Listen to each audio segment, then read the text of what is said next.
And then today I will talk about modeling, as we were talking, but mainly focus on the part of teacher education.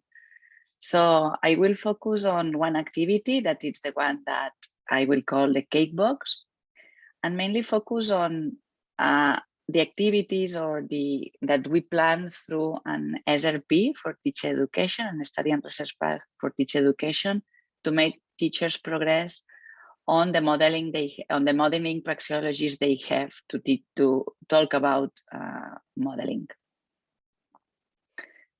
Okay, then as a brief introduction for the ones that are in some sense beginner to the world of mathematical modeling, I want to summarize a little bit the research field on mathematical modeling.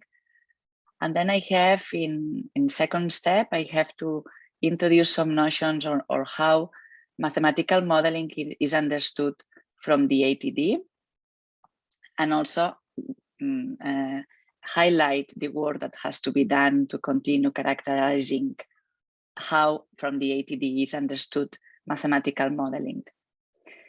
Okay, then I will move to teacher education and what it's expected to do with teacher education to address or to habilitate good conditions for mathematical modeling, and then focus more on the proposal of the study and research path for teacher education, thanks to which then I will focus with one particular case with pre-service primary school teachers, the one that I usually work in the University of Barcelona, and then we will have the time for conclusions and open discussion with you. Okay, as Takeshi also has summarized in these last decades, the research line of application and modeling has grown a lot. And it's an international community that its origins can be located in the works from Freudenthal and from Pollack, who participate together in a symposium that it was called Why to Teach Mathematics as to be Useful. And then from these years, a little later, some conferences started, as it can be the International Conference on the Teaching of Mathematical Modeling and Applications that started in 1983, the ICMA conference that are celebrated every 2 years. And then there are some important working groups, mainly in the ICME, with a group on applications and modeling in mathematics education, and also in the SERME, the group on applications and modeling that I'm very honored to lead. It will be this will be the second SERME that I lead the group, and I have been co-leader 2 or 3 SERMEs before. It's true that in the research field, there were a dominance of a certain approach, but also I'm happy to see that like other approaches come to these groups, and we are starting, or some years ago, started to discuss the approaches offered by different theoretical frameworks.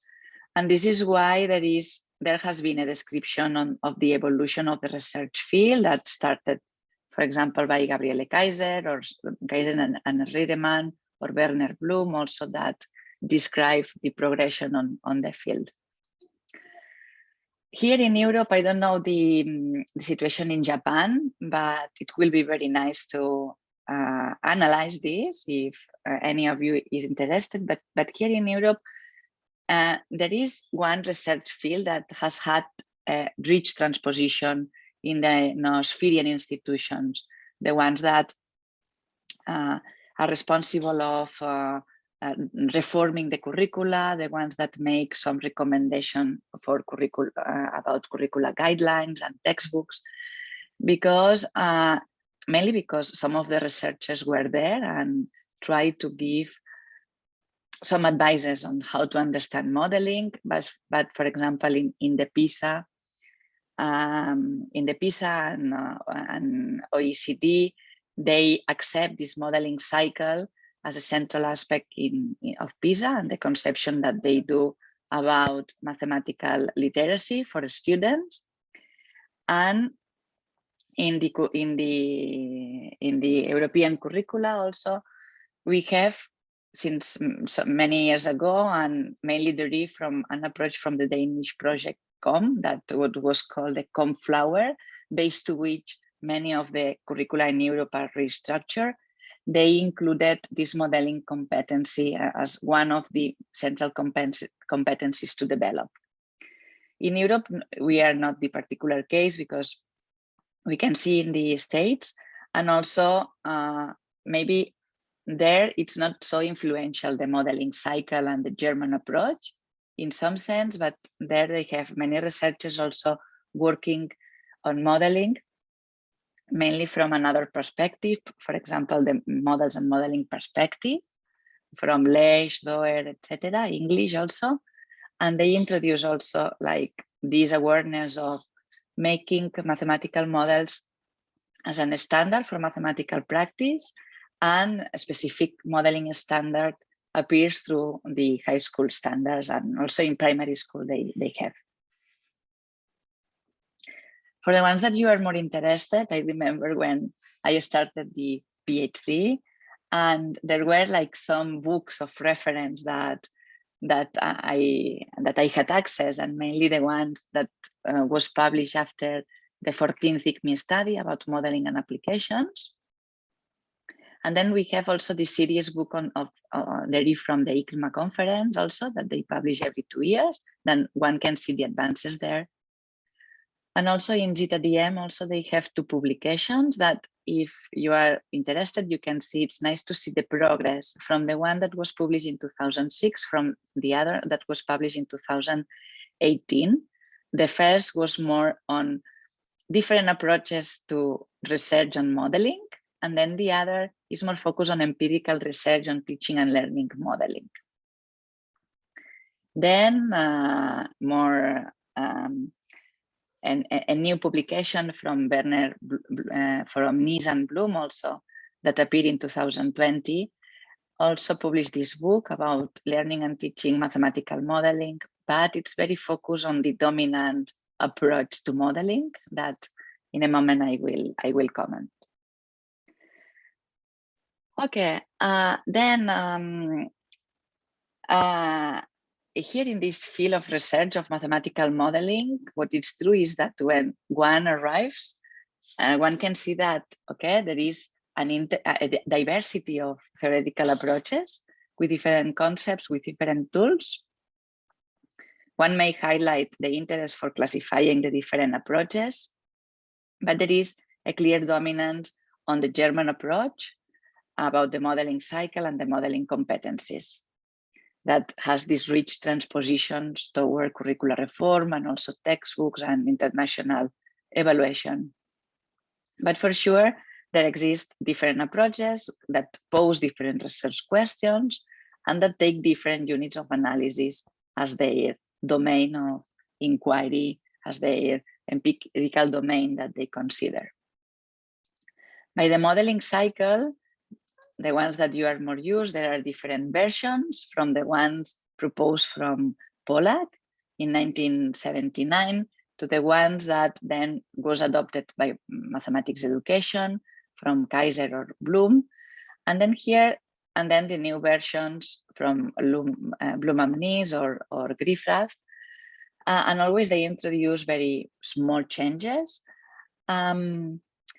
And always they distinguish between what exists in real world and what exists in mathematics. And then modeling is supposed like to be emerged in real world, then there to have some real situations, a system to look at, from where one selects some of the aspects to look. Then from there, one moves to the mathematical world, create a mathematical problem and a mathematical model, work on the mathematics and produce some results, and then move to the real world to provide information about the real world. Then through this cycle, most of the time, researchers in this field, they usually use to analyze these roots in the modeling cycle and the cognitive process, individual process or teacher process also, when they plan some tasks about modeling. Okay, then I will not go deeper a lot on this point because we have two publications that can be interested in comparing the thing that I mentioned, that we have a variety of approaches and most of them work with different epistemological models. It means different ways to understand, to conceptualize what mathematical modeling is with respect to mathematical activity and what are their key characterization and the limits that they have. So in some sense, in these two works with Mariana Bosch and Josep Gascon, and then later with Britta Jessen, what we try to do is to describe how the different approaches and characterize them according to the epistemological model that they have, how they understand modeling, and then also to understand how they plan to teach modeling, the economic conditions that they habilitate to teach modeling, and then also in what sense they discuss the ecological dimension.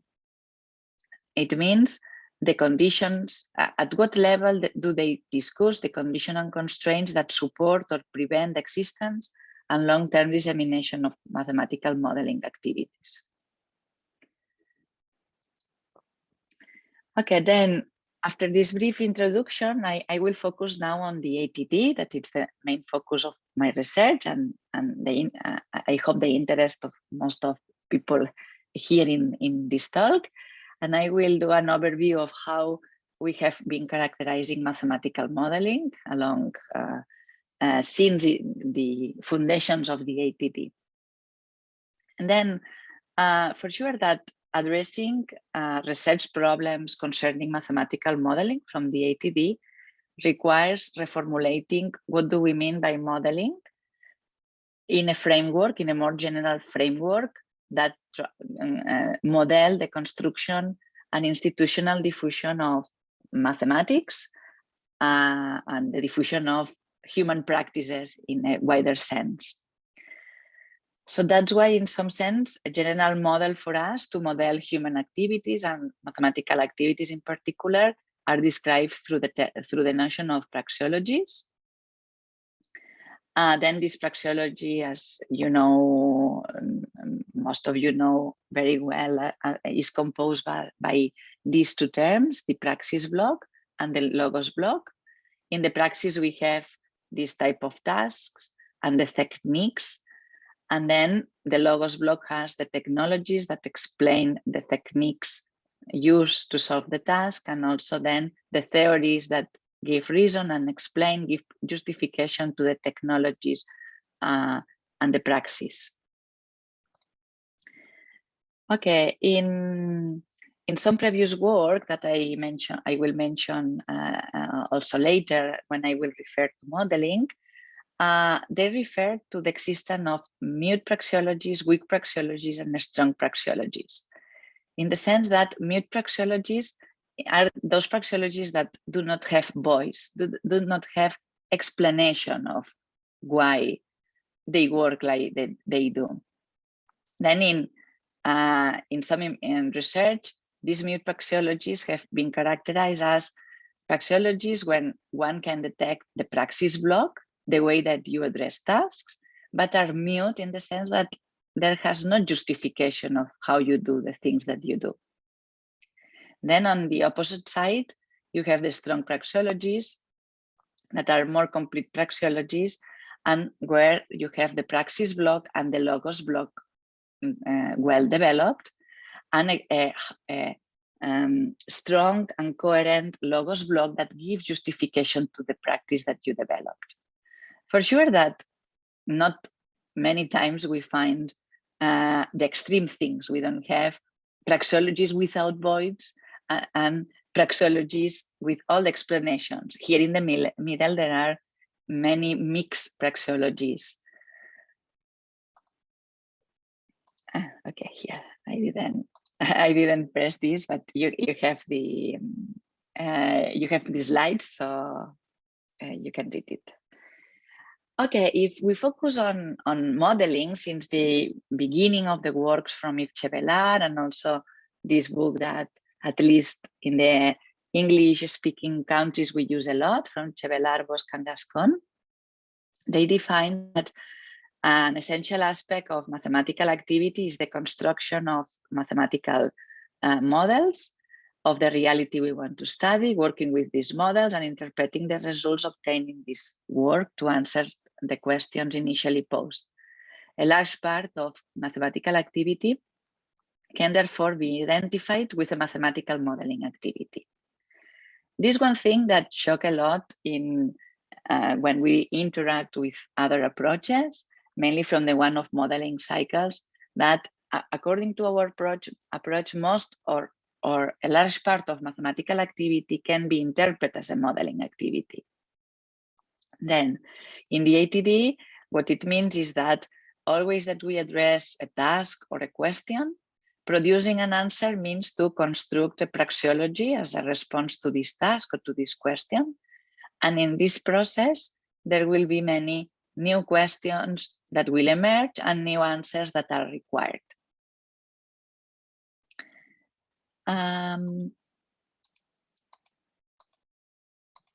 Okay, so if we want to make the link with these notions of having a system and having a model, to understand well modeling, for sure we have like to delimit a little bit what we understand by this concept of system to look at and model to study the system.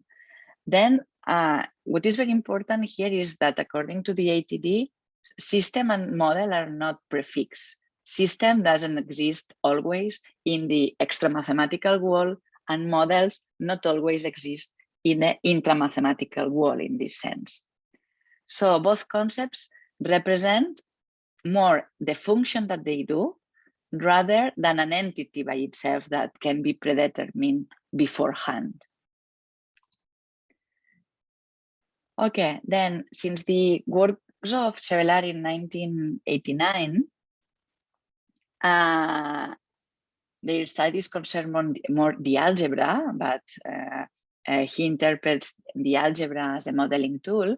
He defines the system as this entity to look at, where when one starts modeling, one chooses the pertinent aspects to model, to look at, different variables that we want to look.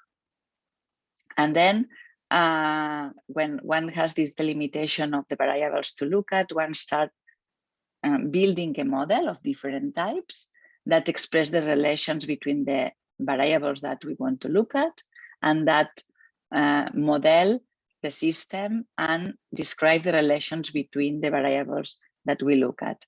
And then one work inside the model, and when one work inside the model, then produce some knowledge about the system to look at. Then this was a first characterization in 1989, but he underlines very important characteristic of modeling. Then about the nature of system. A system is this entity that can be modeled mathematically by considering a piece of the reality that we select, that it doesn't exist, but we select and we delimit, even most of the times hypothetically, because we choose some aspects. We don't have a system already done. We have to do these first choices and start modeling mathematically. And the concept of this system also can include extra mathematical aspects, but most of the time intra-mathematical aspects. So most of the times we are doing modeling about intra-mathematical systems.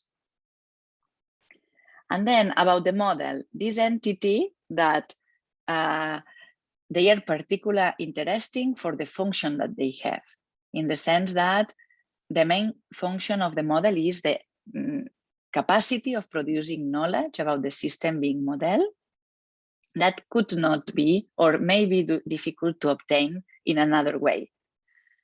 So the problem of adapting the model to the system, of discussing the limitation of the model to give information about the system, to reformulating the models to give more information about the system, is a central task for the modeling activity. So based on this, also, if Chevelar introduced, and then we have been working after with this notion, we have to accept two important characteristics of modeling. That is the reversibility of the modeling relation. It means that the link between the system and the model can be in the other way. You can reverse this relation. Here it's a very easy example that I took from Chevelar, but later I will give another reference for the ones more interested.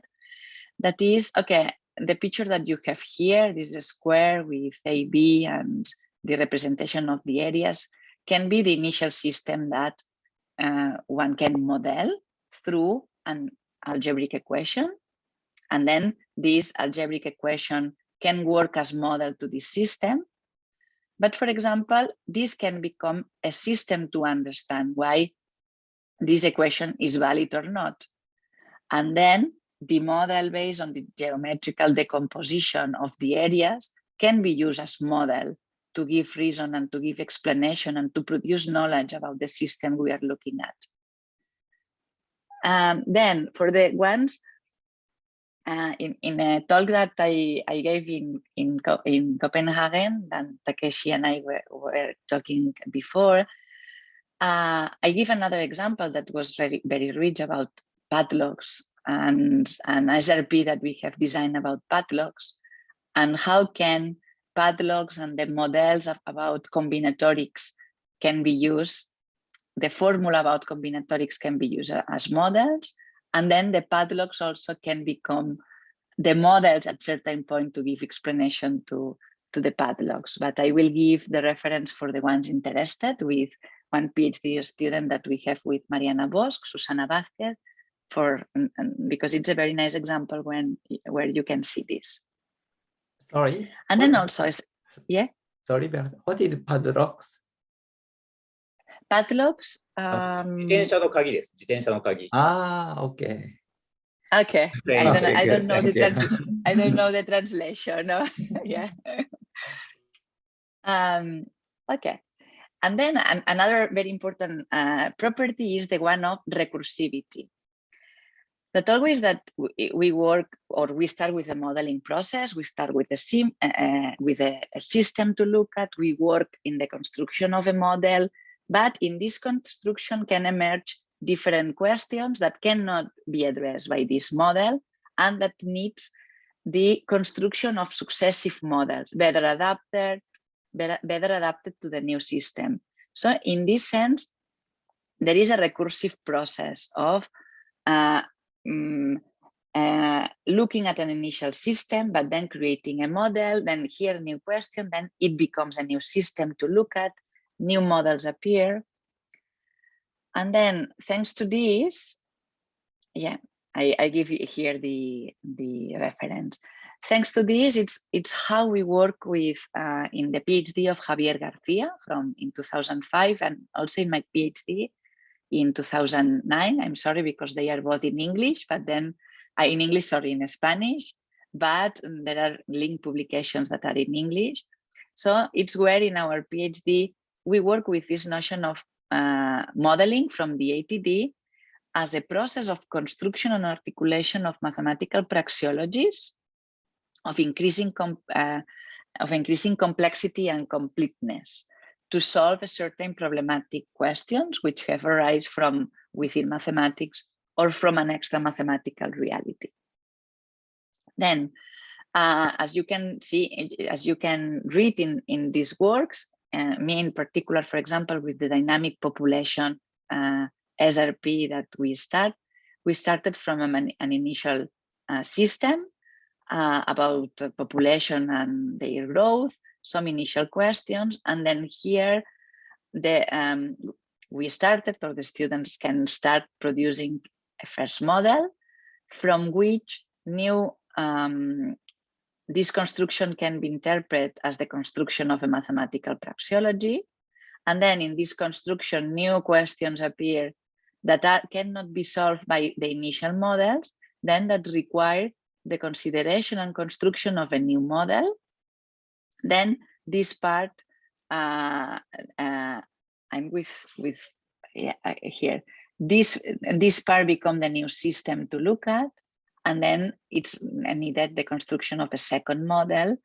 And then in this construction also there appear new questions not solvable with these new models or new praxeologies, and then they become new systems, and then you progress on this. It could be an infinite process, but always we have to decide exactly where we have reached the answer, because if not, it could be an infinite process. Okay. After this introduction of how we interpret mathematical modeling on the ATD, I want also, I will move to the part of teacher education, that it's a part where we find a lot of convergences from the different approaches, as in research in mathematics education identify teachers as decisive actors to encourage possible changes toward a new school paradigm. And then over the last decades, we have had a lot of contribution in the research field of modeling and applications that have approached this problem of teacher education from two perspectives. Through proposals of professional development programs with the aim of improving their abilities, their capacities, their knowledge about how to implement mathematical modeling, and also through the detection of strong constraints hindering the large-scale dissemination of mathematical modeling in current educational systems. On this, within the ATD, what is very central is to take very seriously this study of the ecology or the ecological dimension of mathematical modeling. It means to delve into the set of constraints that hinder and the conditions that can facilitate the way that modeling is performed, transformed, diffused in and through the institutions. Besides all the difficulties of acting in front of these constraints, a crucial step to work also with teachers in training is to help teachers be aware that there exist important constraints, very important institutional constraints. So it's not most of the times an individual choice to do or not to do modeling, to achieve it better or not. It's not an individual choice. We are part of institutions, and then there are constraints that affect the normal development of modeling in these institutions. So, for example, with also in my PhD work, characterize what we call the applicationisms. The applicationism as the dominant way to understand modeling in university institutions, but can be also transposed to secondary school. And this is a very reduced way to interpret modeling as an application of pre-established models to be applied in different situations. Or, for example, Florian Bosniak, in some works before, characterized the prevalence of mute modeling praxeologies. It means that in her previous work, what she underlines is that the kind of praxeologies that exist more in secondary school and with teacher education is what she characterized as the mute or weak praxeologies. Then it means that modeling praxeologies that exist are rarely questioned or has a very weak logos. Then it's hardly to know exactly when one analyze what kind of modeling exists or what kind of modeling is supported by teacher. Is very difficult to look at these logos, okay, to understand well where models come from, under which hypotheses they are assumed, they are constructed, why do we use this model, or have a rich questioning of the domain and validity of the modeling praxeologies that they build.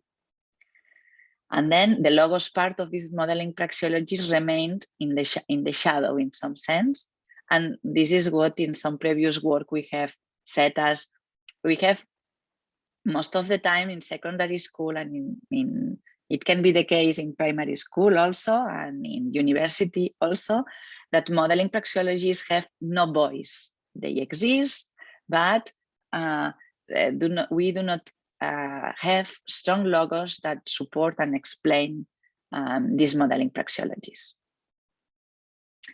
Okay, and then some years ago, we started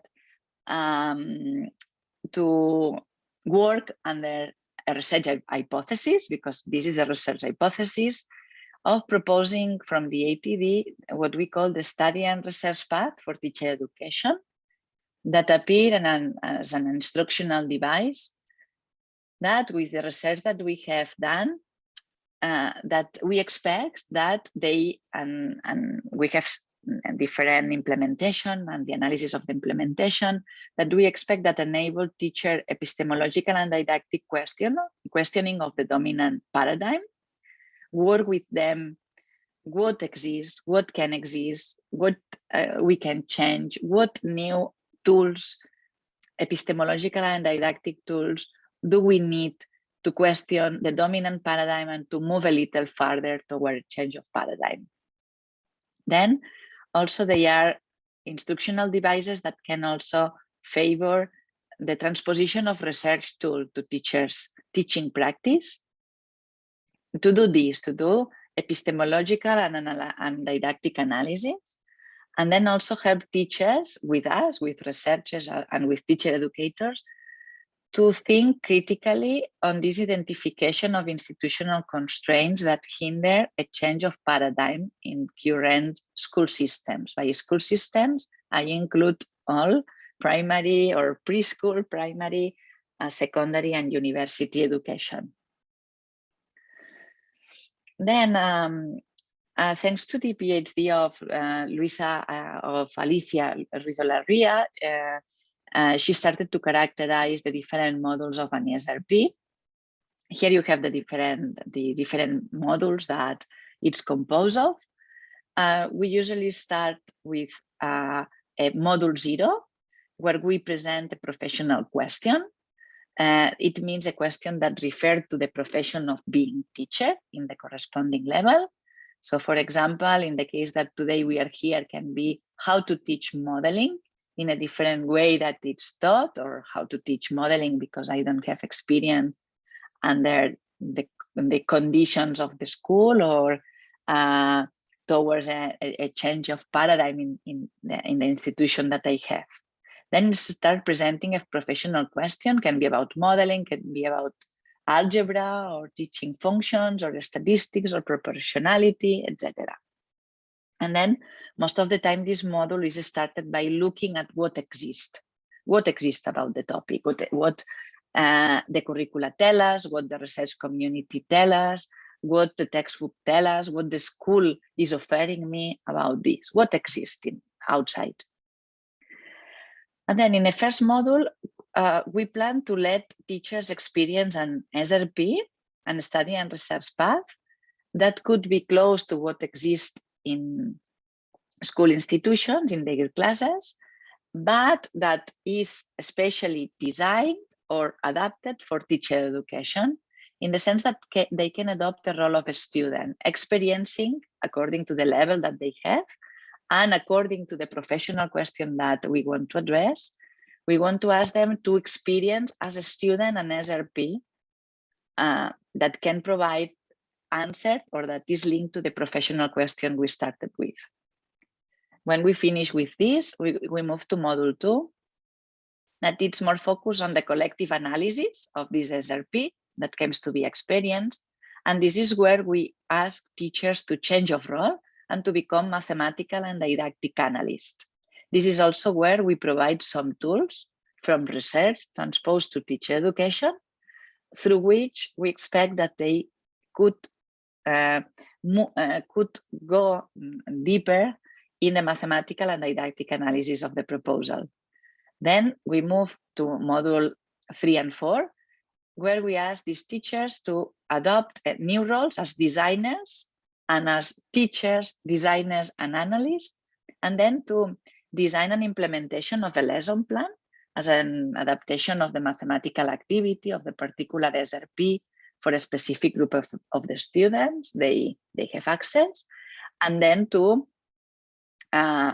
develop the a posteriori analysis when they have of the data from the implementation, share with others, and prepare a new adaptation of this teaching proposal. Then here is also when we provide more tools to do this a posteriori analysis, also including this consciousness about the ecological dimension. Analyze the conditions under which you have been able to implement this, or the conditions that you didn't get, but that are desirable to ask for, and also the constraints that have emerged thanks to this implementation in school system.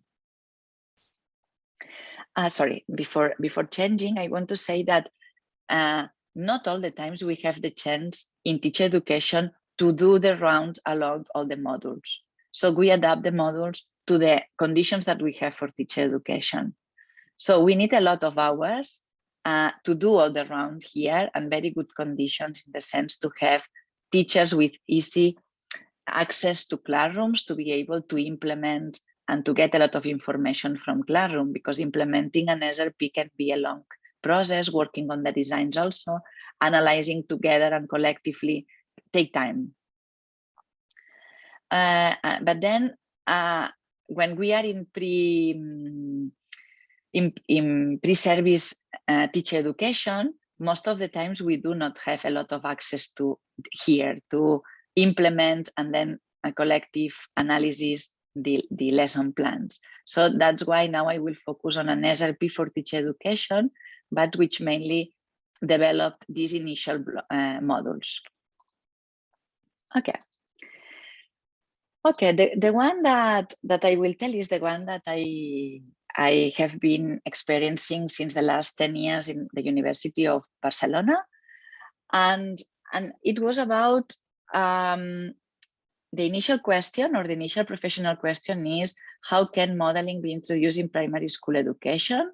Through what kind of modeling activities? What shared discourse about modeling needs to be developed? And usually what I have 4-hour sessions each week with 40 pre-service school teachers there. They are pre-service.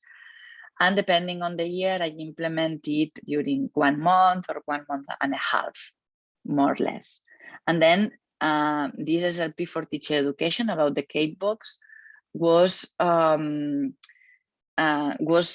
designed according to the 3-4 initial modules of, the 0, 1, 2, and 3 of the SRP for teacher education. And there was this aim of addressing with them also how to help them to transform the mute praxeologies that they have about modeling into sound ones, to have these logos about modeling become visible for them. Then in module 1, what we ask them to do, we introduce the module 0, and we see in the curricula of primary school, what do we have about modeling, and they look at the curricula, they look at textbook, and they more or less describe what they have in these levels. Then in module 1, we ask them to experience one modeling activity. They were asked to assume a role of a student in primary school or in the level that they wanted to, and then work and report on the activity to be able to then have material, produce a shared milieu through these reports, to be able to then analyze, epistemologically analyze what they have done. The activity that yesterday I shared some material, because you have the initial worksheet about this activity and one report from a student. So you have information about how do they report about this activity. Then it was designed as an SRP. And the initial question of this study and research path was about a patissier that produce cakes, and then we want to help her to produce boxes to help them packing the variety of cakes that she offers, and to look carefully at the relation that exists between the sizes of the initial material and of the paper sheets that we start, and the dimension of the resulting box.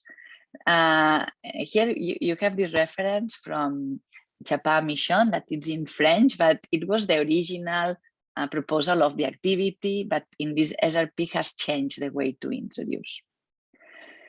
Then, as giving answer to this question required a lot of work, in some sense, what I have decided, and the design corresponds to this, to structure in different phases. And then we start with the first phase, with which I asked them to, let's look it partially. Then let's suppose that we have different paper sizes, and let's discover the dimension of the boxes that results. So in this part, they start proposing many different sizes of the paper sheets, dimensions for an I4, I5, half of an I5, etc. Or they invent different paper sheet sizes, and then they discover the dimension of the resulting boxes. They try with many paper sizes. Then here, in this first phase, what students do is to mainly work with very manipulative and measuring techniques. We have these initial models based on the manipulative part and the measuring techniques. But it's a very rich work because they create a very rich system then to looking for relations between the sizes of the paper sheets and the sizes of the boxes. Then we move to the second phase, where I told them, okay, in the first phase, we fix the paper sizes, and then we discover the dimension of the boxes. Let's do it the other way. Let's expect to reach some dimension of the boxes, and let's question which paper sheet sizes do we need. We reverse the question. And then here is where many groups started trying, opening boxes, cutting the papers, building them, and trial and error techniques. But then they started to develop more sophisticated models. For example, here you have one that very usually appears, and this is this geometrical analysis of the box that is open, and they analyze the folds of the sheet, the folds of the paper sheet, and they find some relations between the length of the paper and of the box. And then here the main questions that they address is, okay, which initial paper sizes do we need if we want a particular box, or do any box or paper has relationship of proportionality? Why not? Why yes? Are these pre-algebraic or algebraic models expressing well the things that we want to say? Do the different techniques that appear or the different models that appear are equivalent or not? Why? Then they started the questioning about the techniques that they use, the models that they use. So here, most of the times what they do is always I have some groups that work with more trial and error techniques with this kind that are more geometrical, pre-algebraic techniques, with the groups that move more to the algebraic models and describe, depending on if you consider the folds of the paper sheet in the width or in the length, they build different algebraic models.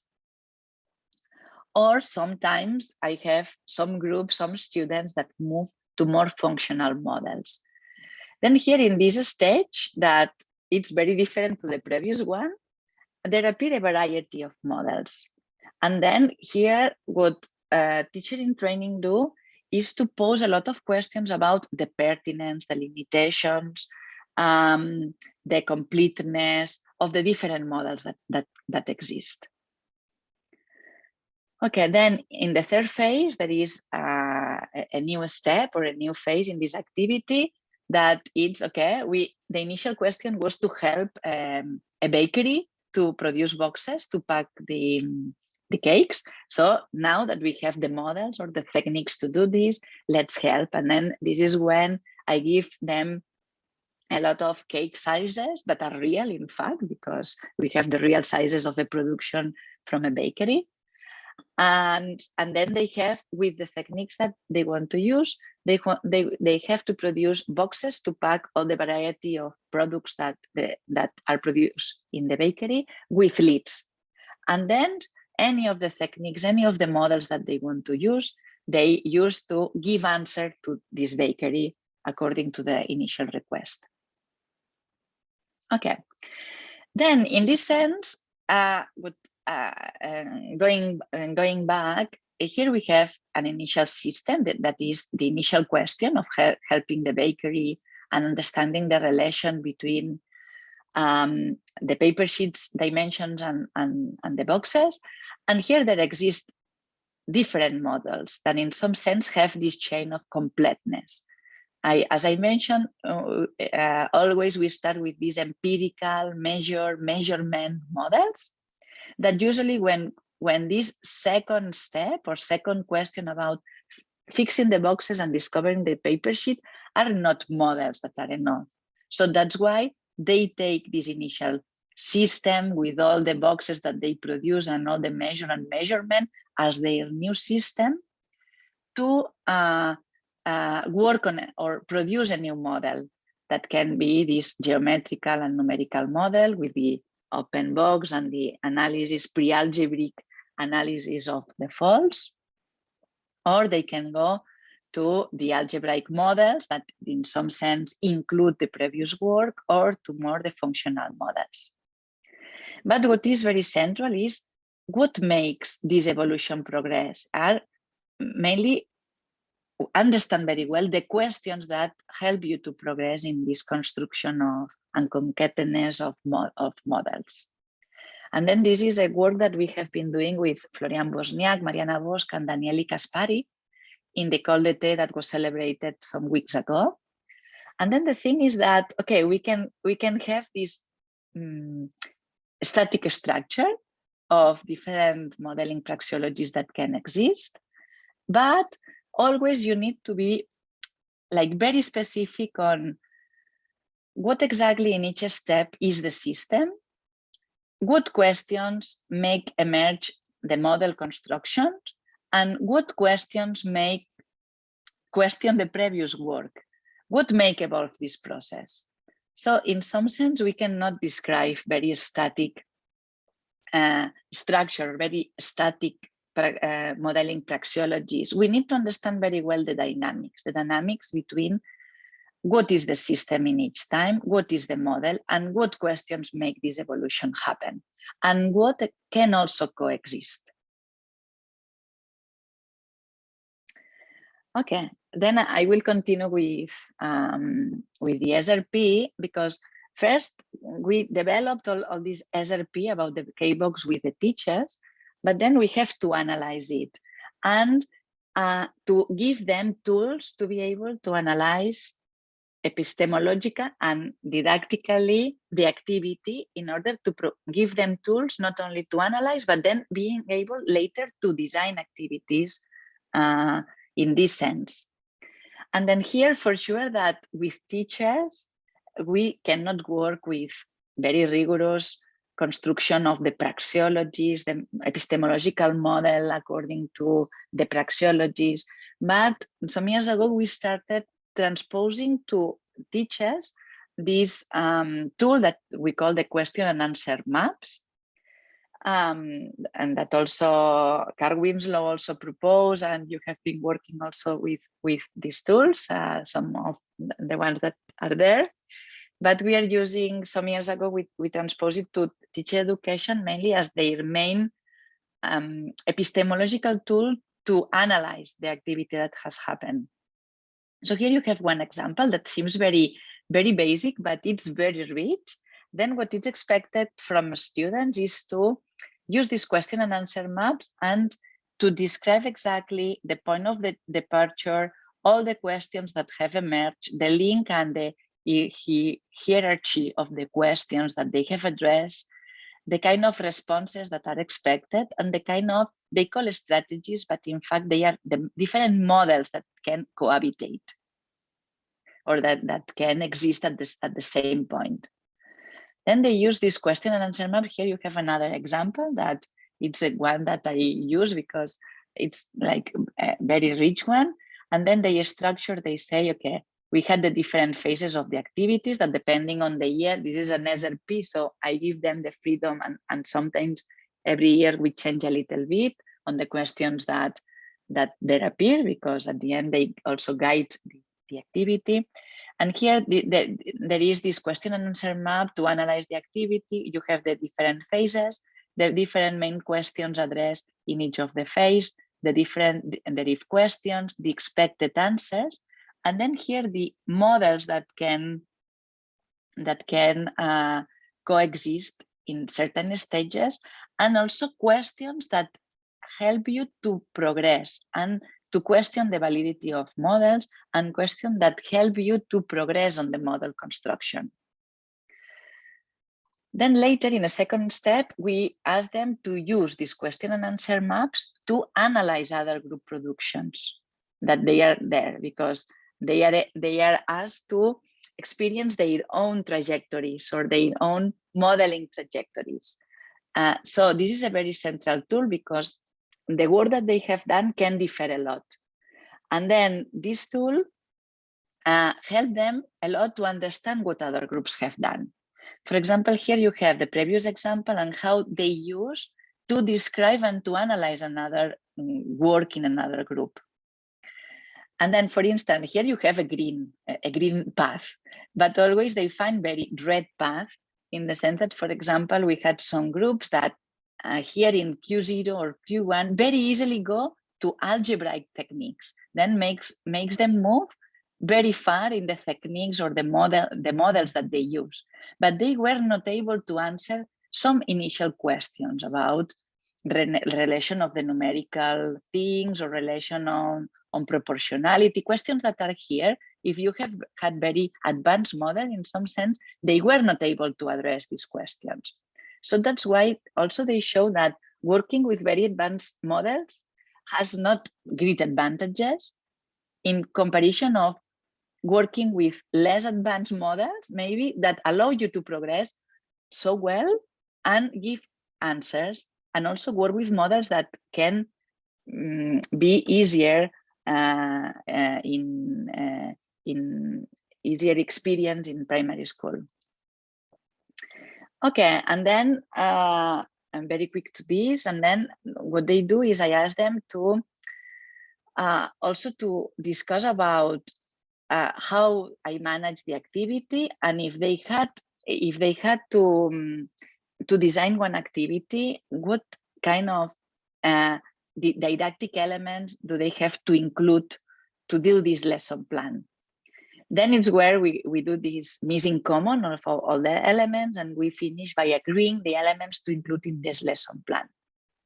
And most of the time, what happened is that they decided to include this question and answer maps as a crucial element for the teacher to be able to guide the activity, and also to include, to complement with other didactic aspects, issues, the general aims of each situation, the time distribution, the roles and responsibilities, the resources that we give, the instruments for data collection and for assessment.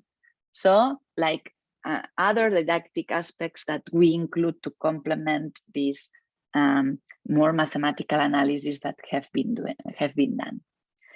Okay, and then thanks to this, in the subject, what also I asked them is to design one proposal, taking into account all the elements that we have agreed. So to work deeply on the mathematical analysis of one activity, on the lessons plans, and if they have the chance, because sometimes they have the chance, although it's a course that does not have a clear practice. So some of them have the chances to go to school and to implement, some others not, and then they work only on the design. But if they have the chance, they do the implementation and then the a posteriori analysis. And here, for example, you have the what we call the a priori mathematical designs of one activity. It was a different one about what's hidden inside the bottle, one that came from the works of engineering of Guy Bruzot. And this is where they use the tools that we have introduced for the analysis, but now for the design. Okay, then some final reflections, and I finish with this.